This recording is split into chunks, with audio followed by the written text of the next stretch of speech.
You've heard me say a million times now that pole dancing is hard. A training session sometimes feels like you're a weightless Olympian flying through the air with the greatest of ease, but more often feels like you're a sack of beans that became sentient long enough to fall on its face 6 times in a row. How much of that depends on the time of day? Does an early morning training session promise a rejuvenating wake-up call or stiffness until bedtime? Does a lunchtime spin help you squeeze in your training or ruin your chances to eat a good meal? Does waiting until after dark crank up the sexiness or crank down your likelihood of actually getting to the pole? I'm going to split the day into 7 roughly even chunks of time and test it out to see if there's an optimal time of day for pole training. But we better get some rest now because the first training session begins bright and early tomorrow. 6 to 8 a.m. Early bird. Why yes, I am wearing my bathrobe in the pole room. It's 6:03 a.m. and I decided to start this challenge on December 29th, 2022, and despite living in the hottest part of Arizona, I still get chilly in the mornings. Hopping out of bed and heading straight to the pole room was hard because it involved hopping out of bed. My neck is also as stiff as an old boot right when I wake up, so I had to spend some extra time warming that up. In fact, I just spent extra time warming up everything. I am not limber first thing in the morning. I even screeched my hands along the pole a few extra times to warm up the cold powder coating. After a couple of slippery warm-up spins, I finally took off my sweatpants and coated the pole in enough eye tack to bankrupt a beehive. And dang, it felt really grippy. Maybe it's because I have not been awake long enough to sink into my usual daily ennui, but I actually did feel energized as I started putting little combos together. I've never been a "don't talk to me until I have my coffee" person, but I am usually a "if I don't eat breakfast in the next 2 seconds, I shall perish" person, and I didn't feel like I was starving or anything. I climb the spinning pole, then lift up and hook my inside leg. I lower myself into a jasmine pose, then swing my inside leg around so I'm facing towards the floor in a Superman.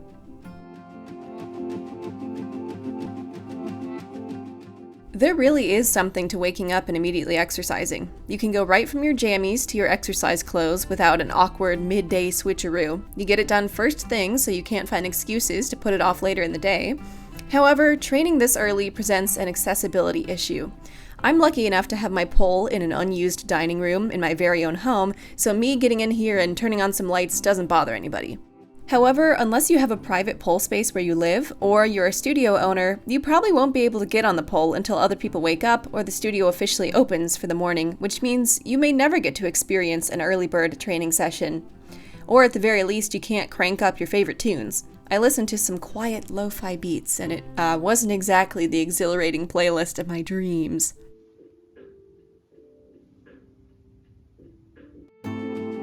I succeeded at a few moves and failed, or at least failed to perfectly execute, many others, so this was pretty much a typical pole training session for me. By the end, I could tell I was starting to get hungry and a little weak. It did start my day out with a sense of accomplishment and hot hand pain. I skid down the pole in a shoulder mount.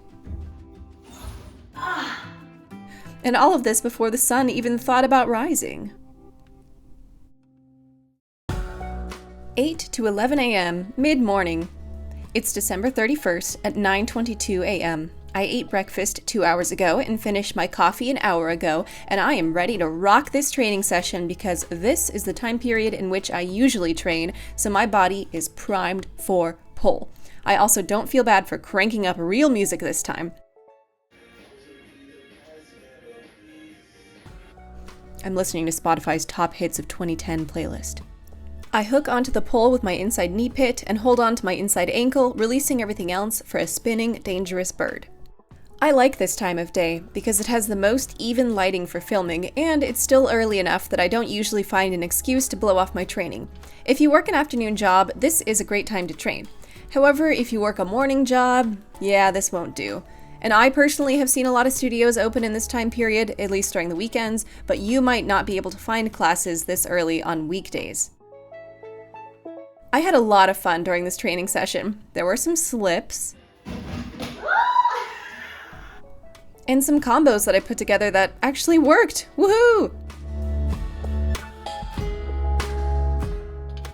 I perform a spinning invert, then hook my outside leg before bringing my inside leg towards my nose and levering my outside leg down for a jade split. I place both legs back onto the pole for an inverted crucifix. I grabbed the pole with one hand low and the other at my belly button and tried to push into a caterpillar.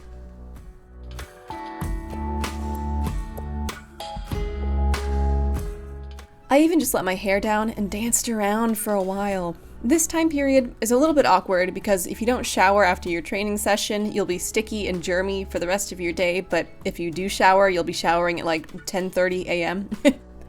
You might even be tempted to skip your recovery stretches if you have to move on to other things with your day. But overall, if you have access to a pole and the availability, mid-morning is a great time for pole dancing and is my personal ideal time for pole dancing. 11 a.m. to 1 p.m., lunchtime. Maybe the only free time you have in your busy life is during your lunch break. I gave myself a 2-hour period this day to simulate a lunch break, even though most of you probably only get an hour for lunch max, or more likely about 30 minutes. And this was awkward in just about every way. Here I am rushing through my warm-up at 12:20 p.m. I finished lunch around 11:50 and needed at least a few minutes to digest, but it was neither enough time to digest nor enough time to do a proper training session, and I gave myself an extra hour for everything. So it seemed like I could either choose to eat and feel gross during my training, or skip the meal and feel shaky during my training. Cool.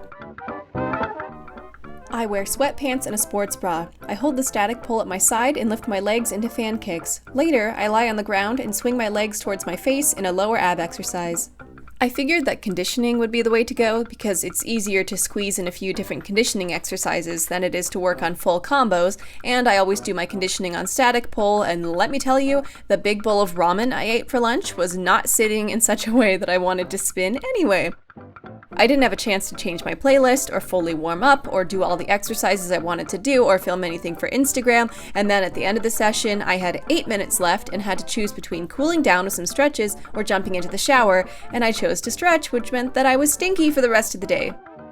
I wish I could say that a hasty pole session is better than none, and if this is truly the only time you can ever touch a pole, then go for it, but to me, this just feels dangerous. Skipping a warm-up and cool-down is asking for an injury, and you might make yourself ill doing pole stuff on a full or completely empty stomach.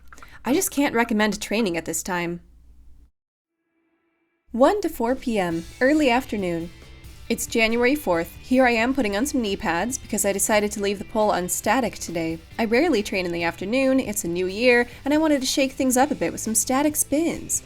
Why do I rarely train in the afternoon? For a myriad of reasons. First, in the winter months, this light falls through a high window in my foyer and beams from the wood floor directly into my eyes while I do my training.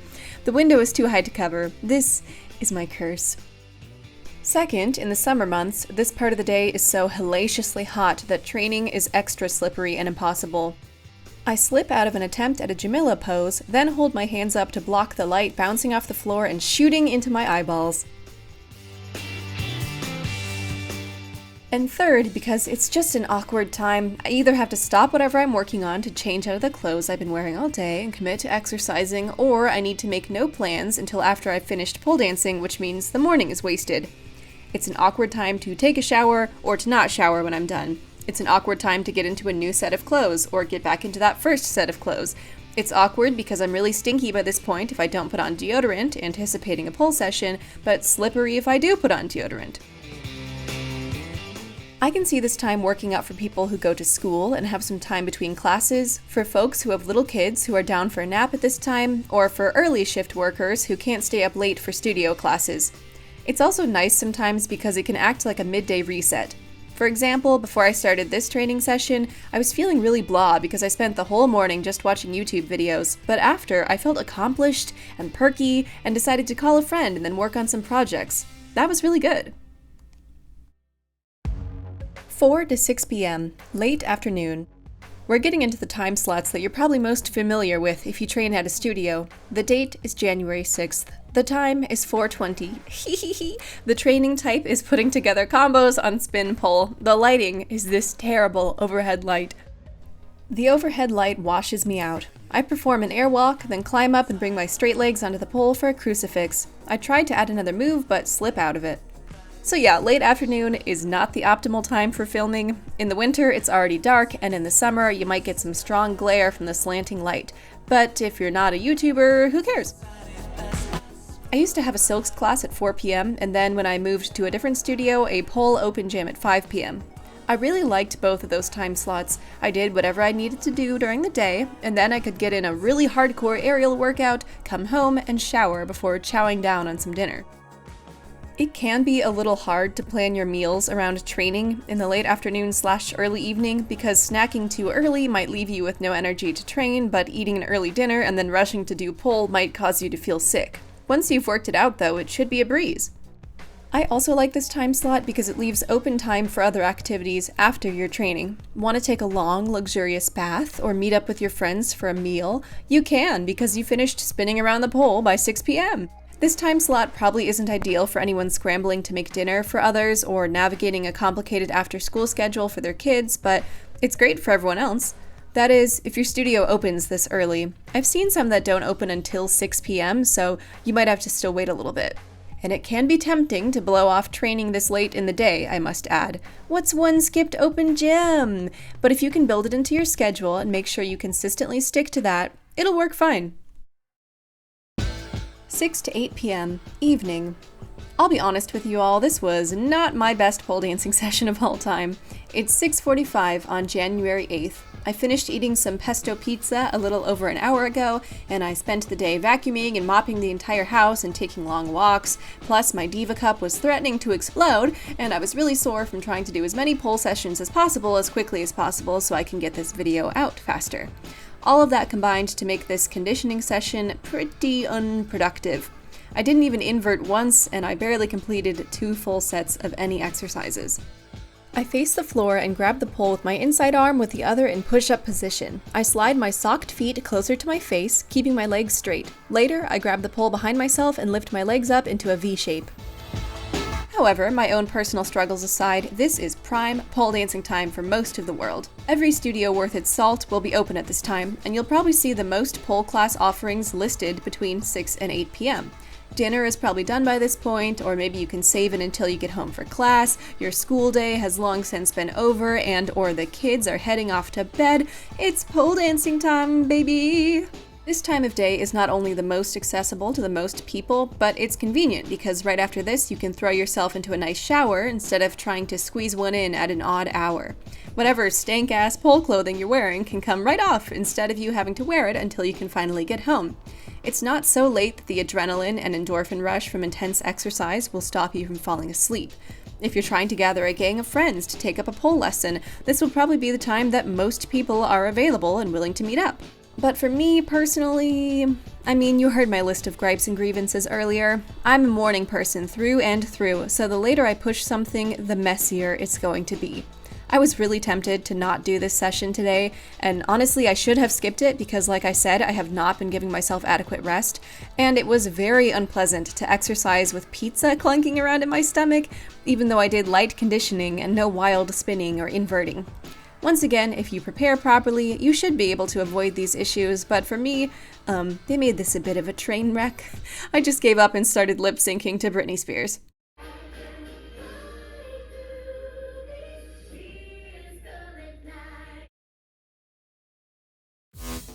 $8 p.m. to ? Late night. I can hear my stripper subscribers cackling right now over the fact that I dare suggest 8 p.m. is late night, but hear me out. As someone who likes to be in my bed around 8 so I can settle down and watch my stories, doing this hardcore workout right before going to sleep is not great for me. This session made me pretty dizzy, which meant I was nauseous when I laid down, and the pole-related adrenaline was still pumping through my system while I was just trying to shut my eyes. In my experience, most aerial studios close around this time, or maybe stay open until 9 p.m. A pole-specific studio might remain open later, but still, you're less likely to find classes in this time frame. If you're a home poler, this might be the time when your kiddos are trying to sleep, or your roommates are roaming around, or your parents are heading to bed, so just like at 6 a.m., you may not be able to crank up your tunes and get nasty as much as you want. However, if you do have access to a pole and the freedom to do what you want at this time of night, oh yeah, it's on. I have my colorful lights shining onto the back wall. I've got my giant pleaser heels on and my long hair hanging down. With the other lights off, my saucy body is a sultry silhouette. My Pole Bops playlist is on full blast. at least until 8:45 and my dad wants to watch his shows on Netflix. I'm not someone who often just vibes. Usually I need an exact plan of attack, but this session was just vibing all around. It's fun to get a little grimy in this time slot, and it really feels like now is the time when it's easiest to let loose, to just slink around all sexy-like. And yes, if you are a stripper or pole performer, a late night is your time. You go make those tips.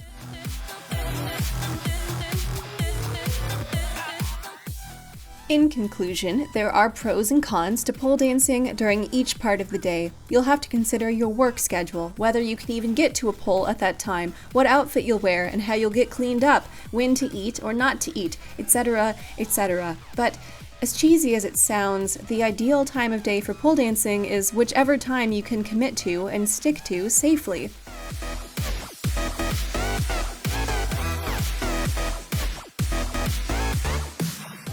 Your time with the pole is your time, so go do something amazing with it.